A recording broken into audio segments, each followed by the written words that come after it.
The first excellent World War II RTS game is finally here. Relic Entertainment, the same people who brought us Homeworld and Dawn of War, come out with a really fast-paced action RTS set in World War II that just blows everything that's come before out of the water and is going to set the bar really high for anybody that's trying to bring a World War II game out after this.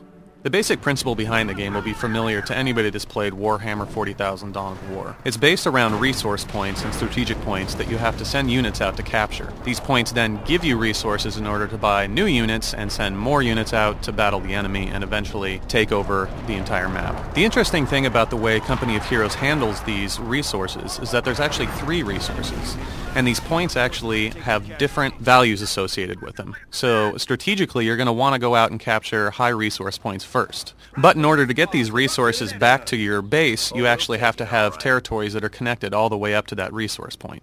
That means in order to cut off the supply lines of an enemy, you can actually just go past their front line and take out one of their points, and then they're not going to get any more resources. Both the Axis and the Allies have a lot of different units that they're going to bring out onto the field.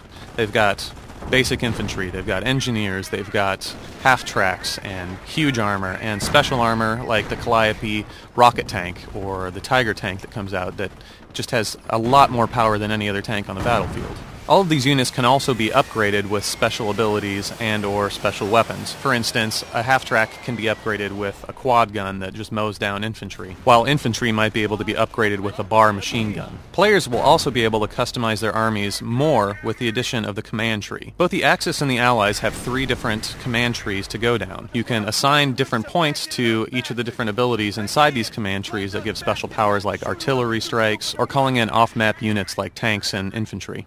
All of this is put together in a completely destructible environment. That means the map is going to change absolutely drastically by the end of the game.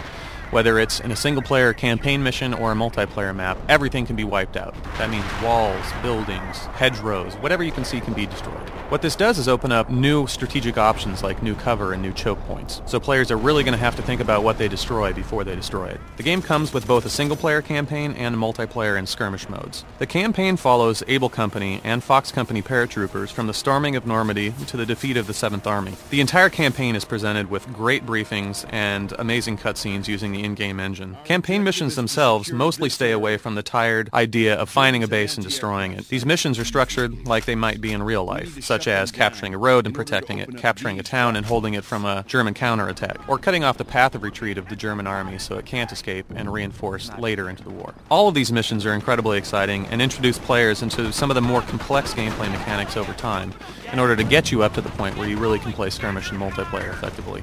Multiplayer and skirmish take ideas that Relic has thought up before with Dawn of War and makes them even more exciting. Those extra resource points really create new opportunities for strategic decisions. And the best mode in multiplayer also takes advantage of new points called victory points. These act a lot like victory points do in Battlefield 1942, where once a player captures this, tickets start ticking down on the other team's side.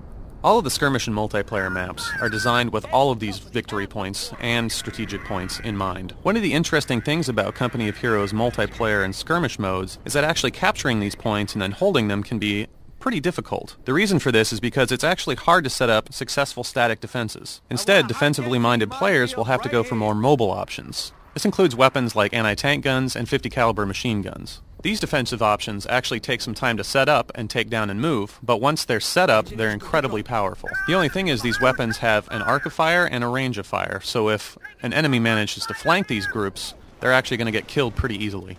The focus on all of these strategic points, resource points, and victory points really pushes the action out into the field. People aren't going to be able to sit back in their base and just gather resources to gather a huge force and push out into the field eventually. This is really a fast-paced multiplayer game and can be absolutely frantic, and definitely involves some bit of micromanagement with all of the special weapons that need to be employed during the game. Players can choose to use either the Axis or the Allies on teams. There's no free-for-all here, so those looking for that kind of experience will need to look elsewhere. In skirmish mode, AI can be very good. It's very tough to battle against. It should definitely present a challenge even to veteran strategy gamers. Some of that comes with micromanagement, so successful players will really need to get good with hotkeys. My only real problem with the game comes from vehicle AI.